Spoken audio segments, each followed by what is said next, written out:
Welcome to Kharche Ka Funda with me, Anil Saigal. On this show, we'll talk about the fundamentals of spending wisely. We have with us today Saurabh. Hi, Saurabh. Hi. Saurabh, tell us a little about yourself. So I'm a 36-year-old ex-IT person. So I've spent about 15 years in IT industry. Okay. Sales, training, operations, BPO operations as well. And right now I'm working on my own startup. So, Okay, so you said ex-IT, so now you're not in IT anymore, or? well, IT now I think IT is just a part of the technology that enhances the overall experience. But no, I'm not really. I wouldn't want to categorize myself as an IT person anymore. Okay. So what is this startup about that you're doing?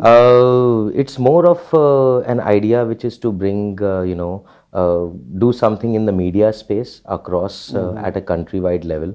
So right now it's a very basic nascent project which we are working on. Then we'll source for funding, and then we will launch, if everything goes well, in the next few months or max 8 months. So Saurabh, we are about money. We are about money and spending. So let's hear what your views on money and spending are. So I have a little Vedic view on the concept of money.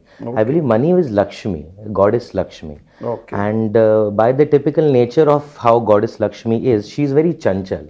So irrespective of how much you try to get to yourself, she's going to eventually whistle out of your hands and go to someone else. Okay. Okay, so one has to just understand the nature of the energy, if you so to call, so to speak, money is, to deal with it. So I think it's Lakshmi. You have to treat it with respect, and you also have to treat her other aspects, which are her equal balancing negatives, like Alakshmi, which is her sister, which is typically somebody who is not appreciated in people's house.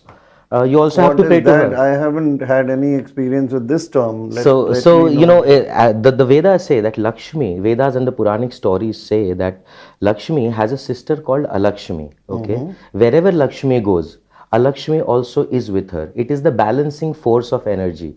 Like, there's a negative pole and there's a positive. Okay, there's a south and there's a north pole. Now, a lot of people in India and Hindus, when they pray to Lakshmi, a lot of times they would forget praying to Alakshmi, who is Lakshmi's sister. Okay. And that may create a lot of chaos in people's lives. So money will come in, but it will not bring you good, The it will bring peace, you bad. exactly. So, This is a great funda I never heard of, although I'm not very religious, I have to warn you. But still, I love this perspective, I love these concepts, because there is something in the Vedas, there is something very deep thinking involved, which must have had some sense, otherwise nobody would follow it for thousands and thousands of years. Absolutely. So I respect it utterly and completely, and I find it very fascinating. And this is the first time I've heard about a Lakshmi. So, if you look at olden people or in villages, people, they used to have nimbu mirchi tied outside house, or you have something khatta like a curd or salt kept outside house. That is basically to keep Alakshmi out. Okay. So there goes a story when Lord Vishnu was sleeping on Sheshnaga in, this island, this ocean of milk, and Alakshmi and Lakshmi, both sisters. So Lakshmi is Vishnu's wife in one of the stories. So she asked Vishnu that who is more beautiful, me or my sister, Alakshmi. Now this is a very tricky situation that Lord Vishnu was in. Okay, if he says, either of the sisters is better, the other one is going to take revenge, or going to get angry on him. Yes. So what Vishnu replies is, when Lakshmi is inside house, when money is inside house, she brings prosperity. When Alakshmi is outside the door of my house, she brings me prosperity. So both sisters are beautiful, important, necessary, but their positions in and outside the house will typically depend on the thought.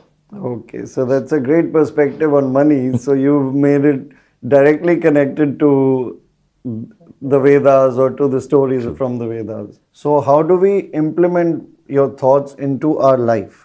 How do we implement these principles of Lakshmi and Alakshmi into our life, into the practical world? Once you acquire money, so everybody acquires money, okay? Some get it through their jobs, some get it through their businesses, sometimes you get it through gifts. Once you acquire the money, how well you use your money, where do you make your expenses, will typically define whether Alakshmi stays inside your house or outside your house. If you're going to spend it in something which is probably more for self, okay, self satisfaction, ego massage, and not for more than yourself, you are more or less going to invite a Lakshmi.